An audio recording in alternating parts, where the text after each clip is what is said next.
Shalom, selamat pagi saudara yang dikasihi Tuhan.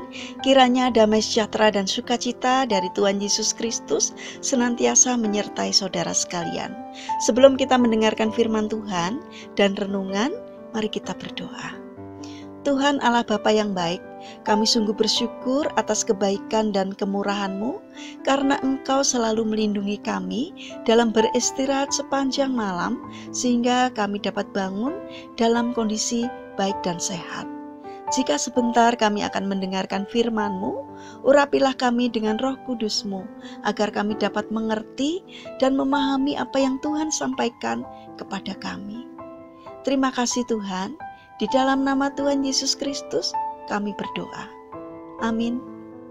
Saudara yang dikasihi Tuhan, tema renungan pada pagi hari ini adalah rancangan Tuhan itu indah.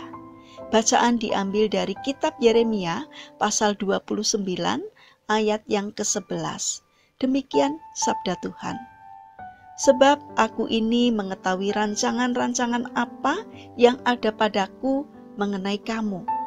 Demikianlah firman Tuhan, yaitu rancangan damai sejahtera dan bukan rancangan kecelakaan, untuk memberikan kepadamu hari depan yang penuh harapan. Saudara yang dikasihi Tuhan, ada sekumpulan ulat sedang berusaha keluar dari kepompong yang nantinya akan menjadi kupu-kupu yang indah. Di tengah kerja kerasnya itu, seorang petani ulat menarik dan memasukkan ulat-ulat itu ke dalam sebuah wadah yang berisi air panas. Kumpulan ulat itu pun akhirnya mati semua. Setelah ditiriskan dan dijemur, sang petani memisahkan gulungan putih yang melekat pada setiap ulat. Setelah serat-serat itu terkumpul, diproseslah menjadi bahan pakaian, yakni kain sutra yang harganya sangat mahal. Ulat-ulat itu memang tidak menjadi kupu-kupu yang indah, namun mereka tetap berguna, bahkan memberi nilai yang berbeda bagi manusia. Saudara yang terkasih, mari kita renungkan, apakah ada sebuah kejadian yang membuat mimpi-mimpi kita itu hancur? Ada beberapa orang yang karena kecelakaan akhirnya menguburkan banyak impian besar mereka. Karena kecelakaan, ada yang harus duduk di kursi roda. Karena kecelakaan mobil, ada yang gagal kuliah ke luar negeri, lalu kembali ke tanah air dan menjalani pengobatan.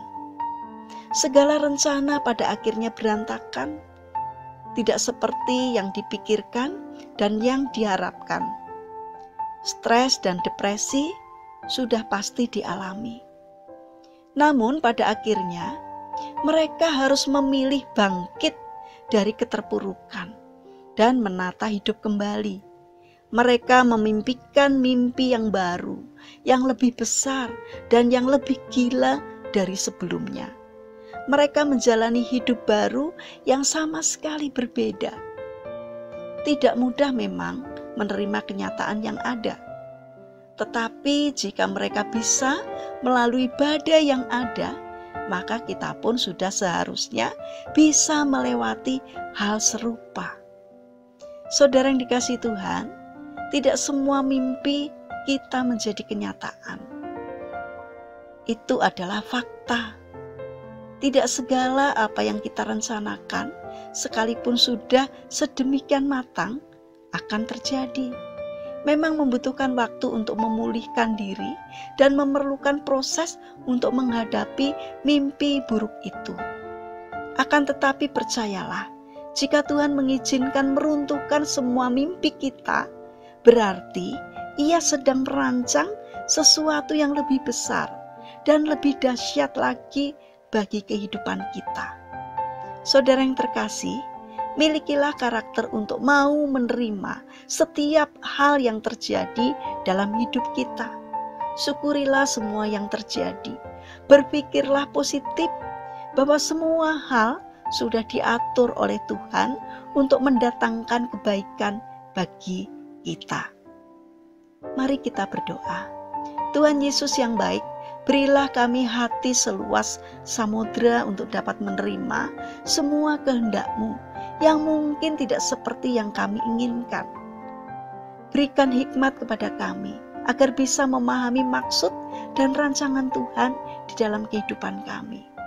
Tuhan Yesus yang baik, kami ingin menyerahkan aktivitas kami sepanjang hari ini ke dalam tangan-Mu. Kami percayakan hidup kami sepenuhnya ke dalam tangan kuasa-Mu. Kami percaya Tuhan akan memberkati kami.